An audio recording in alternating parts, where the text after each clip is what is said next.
So it looks like we're going to be picking up a historically accurate Anglo-Saxon armor set based on real-life archaeological finds in England, including a Viking one-handed sword, a medieval horse, and a raven. These are just some of the rewards that are going to be available for free from the Discovery Tour that arrives on October 19th, and this is, of course, all thanks to Pedda, who's actually located all of this stuff in the game files, and a big shout out to Ibsarp for his awesome photos as well. So let's take a first look at these rewards and swan dive in. So let's first take a look at the mount, and it's not a mechanical steam line, which some of you are going to be really pleased about, but in fact it's an early medieval horse, which is described as being inspired by archaeological findings where the mount reflects the rich craftsmanship of the early medieval era. And to be honest, I think it's a little bit overdue since we've actually picked up an authentic horse mount, and I really do like the pattern detail and embroidery on the harness in particular, and will definitely be using this as my new whip going forward. The raven is a little bit more flashy though, and it looks like a hawkskin to me, which would kind of make a lot of sense as we do get a lot of them throughout the British Isles. But if I'm being honest, it's probably a little bit too much gold for me, but I also imagine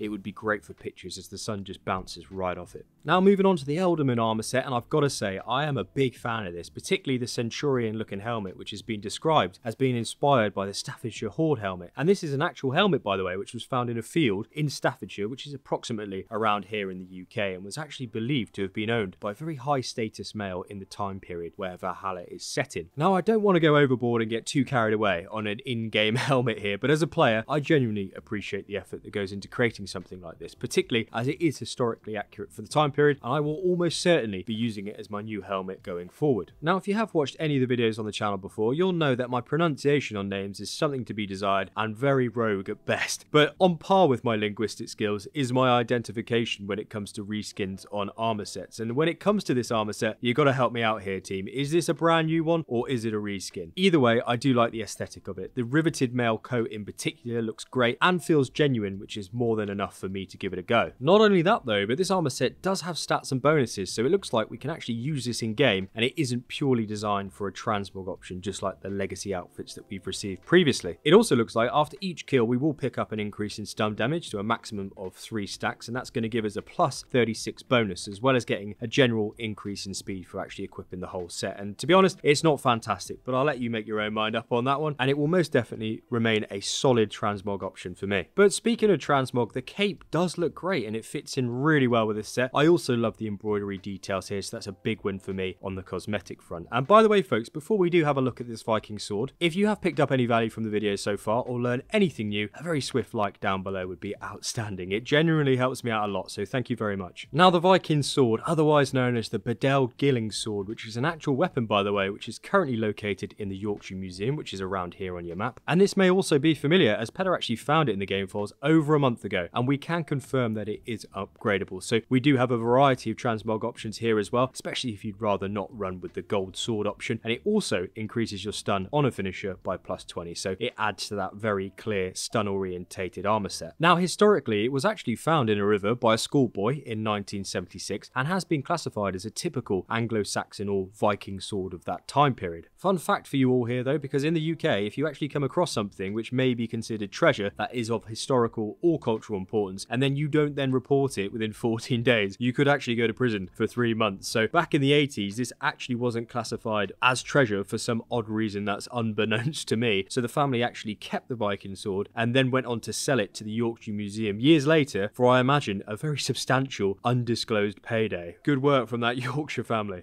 Now on top of all that, we of course pick up a new longship scheme in this tour, and this makes sense as one of the quests in the Discovery Tour is to actually help build a longship and then travel from Norway to England. And if you're interested actually to know more about what we're going to be picking up in the tour, Pedda has found all of the quests named for us, which I do actually discuss in this video, so check it out if you're interested. But when it comes to this longship, it's actually called the Gullinbursti ship, and it's described as having a wild boar at its prow to tame the ocean waves, which also kind of makes sense as in Norse mythology, Gullinbursti is a golden boar crafted by the dwarves for Freya. Now speaking of gold, we've also got some golden tattoos here which are noted as depicting stylized creatures that are inspired by early medieval art, and it's not for me personally, it's very flashy, but I can also appreciate the time it would have taken to actually research all of these different art styles and then pop it into the game. Now in terms of settlement cosmetics, we do pick up some here in the Discovery Tour. It's nothing crazy or game changing as you'd kind of expect, but in particular I do like the Ramson stones, which are actually called Sigurd stones that are runic inscriptions made by the Vikings in that time period period, and they appear all across the British Isles and Norway. Now this is a great transition actually, because speaking of inscriptions on stones, Peder has found new Odin rune information that definitely adds to the conversation, and he's also found info on the new event for the 1.4 update, which was actually teased by Ubisoft in their roadmap release. So if you would like to know what that's all about, it may be worth clicking the notification bell so you can find your way back here easily. Once again, big thanks to Peder for all of his hard work, and Ibsarp for his awesome photos, and if you haven't already, do stop by in our awesome Discord community with over 600 members and say hello. It would be awesome to see you in the lobby. Anyway, I hope you found this video interesting. I'm sure I'll catch you in the next one, and as usual, coffee's on me.